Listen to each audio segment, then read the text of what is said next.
जंग, जनसंहार, जिनसे हुए समझौते और फिर आई शांति।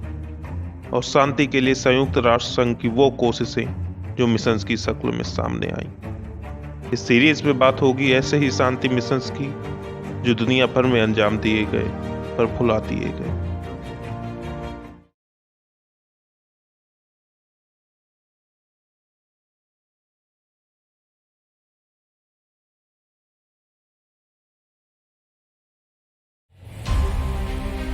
Operation grand slam United Nations का वह ऑपरेशन जिसने विद्रोहियों को हराकर फिर से संयुक्त कांगो की स्थापना की।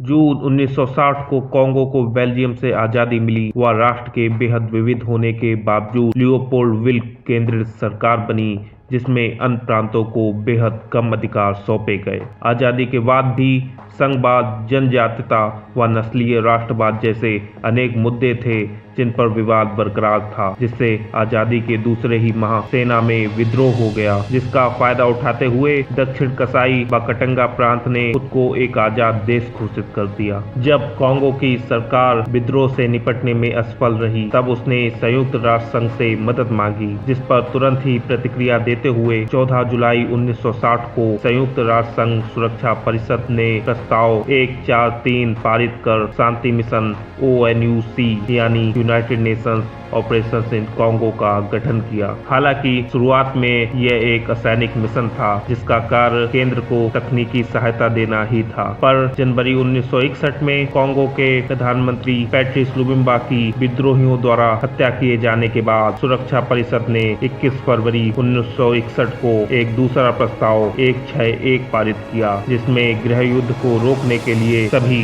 आवश्यक कदम उठाने के अधिकार शांति मिशन को सौंपे गए, जिसमें जरूरत पड़ने पर सैन्य कार्यवाही भी शामिल थी। इसी बीच 17 सितंबर 1961 को शांति वार्ता के लिए तत्कालीन रोडेसिया जाते समय विमान दुर्घटनाग्रस्त होने से संयुक्त राष्ट्र संघ के महासचिव डैग हैमर्सजोल्ड की मृत्यु हो गई, जिसे कईयों ने एक हत्या करार दिया। वह कांगो के विद्रोहियों को इसमें साजिशकर्ता माना। दुनिया भर से ONUC द्वारा कड़ी कार्यवाही की मांगे उठी।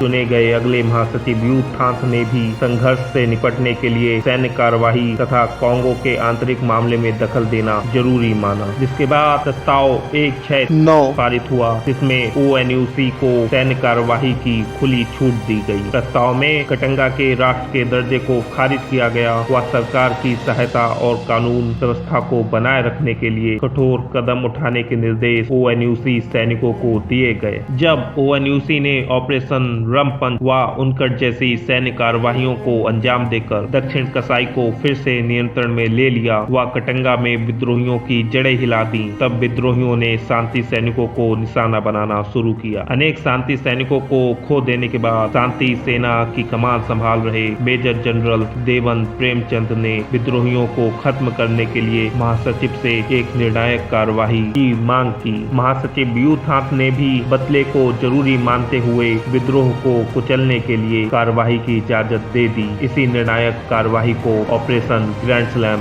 नाम दिया।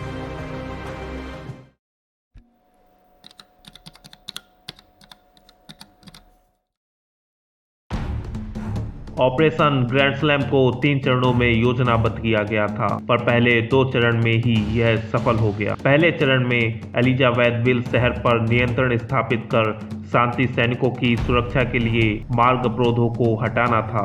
दूसरे चरण में जेटोटविल व कोलवेजी इलाके से किराए के सैनिकों की गिरफ्तारी शामिल थी। व तीसरे चरण में कमीना प्रांत से किराए के सैनिकों से निपटना शामिल था। ऑपरेशन के समय विद्रोही दल में करीब 17,000 सैनिक शामिल थे। वहीं दूसरी ओर ONUC में 18,200 सैनिक शामिल थे। इसमें सबसे अधिक संख्या भारतीय सैनिकों की थी। बाकी इथोपिया, घाना, आयरलैंड, स्वीडन व ट्यूनीसिया से आए थे। इसके अलावा हवाई हमले के लिए 10 स्वीडिश J-29 युद्ध विमानों को शामिल किया गया।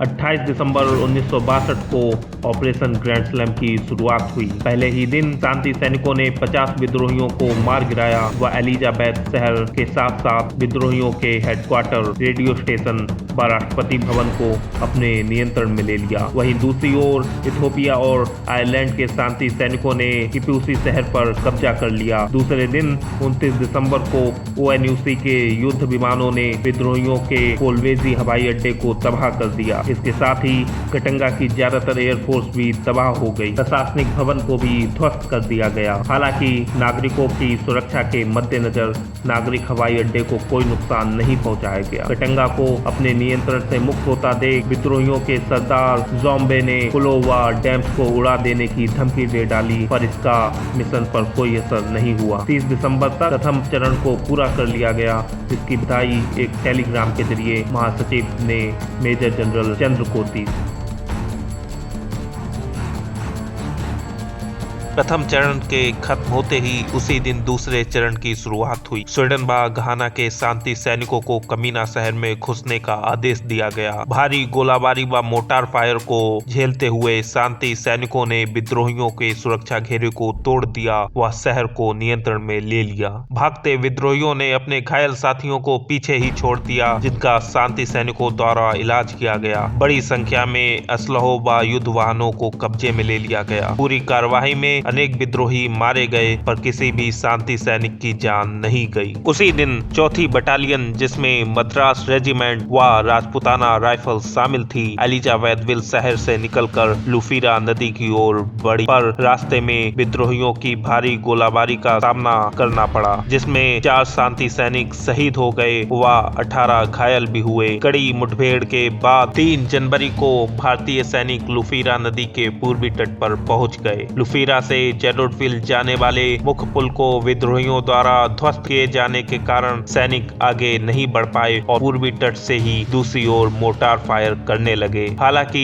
इस फायर का विद्रोहियों पर कोई खास असर नहीं हुआ, पर कम ऊंचाई पर उड़ रहे ONUC के लड़ाकू विमानों से डरकर विद्रोहियों ने जेडोटविल खाली कर दिया। भारतीय सैनिकों को पूर्वी तट पर रुककर अमेरिकी सैनिकों के इंतजार के आदेश दिए गए थे, जिन्हें सेना के आने जाने के लिए नदी पर फिर से एक पुल का निर्माण करना था। पर भारतीय सैनिकों ने अपने ठिकाने से कुछ किलोमीटर आगे एक ध्वस्त रेलवे पुल खोज निकाला, जिसे पैदल पार किया जा सकता था। ONUC के निर्देश न होने के बावजूद भारतीय सेना की कमान संभाल रहे ब्रिगेडियर नोरोहा के आदेश पर राजपुताना इन्फेंट्री ने पुल से नदी पार कर बेखबर विद्रोहियों पर हमला बोल दिया व निष्क्रिय कर दिया। मद्रास बटालियन भी हेलीकॉप्टर की मदद से सारा साजो सामान दूसरे तट पर ले आई। ब्रिगेडियर नोरोहा व उनकी भारतीय बटालियन ने जेडोटविल शहर अपने कब्जे में ले लिया था व सीज ऑफ जेडोटविल में आयरिश सैनिकों पर हमले का बदला ले लिया।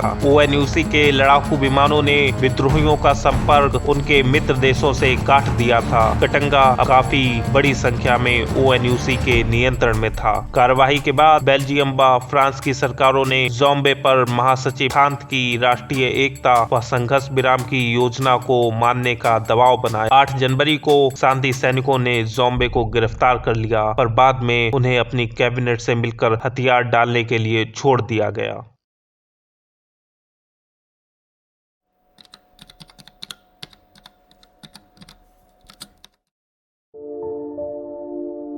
आखिरकार 15 जनवरी को ज़ोम्बे ने हार स्वीकार कर ली। महासचिव थांत को भेजे गए पत्र में उन्होंने लिखा कि मैं संसार के सामने यह मानने को तैयार हूं कि कटंगा विद्रोह मुक्त हो गया है। ज़ोम्बे ने प्रधानमंत्री द्वारा उन्हें व उनके लोगों को एमनेस्टी प्रदान किए जाने पर एलिजाबेथ शहर आकर राष्ट्रीय एकता के लिए कार्य करने का भी भरोसा दिया, जिस पर प्रतिक्रिया देते हुए कांगो के तत्कालीन प्रधानमंत्री अडूला ने ज़ोम्बे को एमनेस्टी प्रदान कर विद्रोही सेना को कांगो की सेना में शामिल करने की घोषणा कर दी। 2 दिन बाद 17 जनवरी को प्रधानमंत्री अडूला व ज़ोम्बे ने एलिजाबेथविल शहर में मिलकर यूनाइटेड नेशंस के अफसरों की उपस्थिति में समझौते पर हस्ताक्षर किए। इसके साथ ही ज़ोम्बे ने मेजर जनरल चंद्रा व UN सिविलियन चीफ जॉर्ज सैरी को इंस्ट्रूमेंट ऑफ सरेंडर सौंपा, जिससे आधिकारिक तौर पर कटंगा में संघर्ष विराम स्थापित हुआ। अमेरिका, बेल्जियम, यूनाइटेड किंगडम व सोवियत संघ सहित ज्यादातर पर अंतर्राष्ट्रीय समुदाय ने भी नतीजों को लेकर संतोष जताया। पूरी कार्रवाई में ओएनयूसी ने करीब 11 शांति सैनिकों को खो दिया, 70 से ज्यादा घायल हुए। विद्रोही दल में हुई मौतों का कोई हिसाब नहीं मिल सका। संघर्ष विराम के बाद यूनाइटेड नेशंस को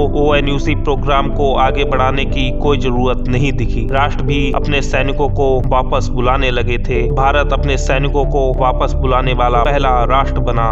आखिरी सैन्य टुकड़ी 30 जून 1964 को रवाना हुई।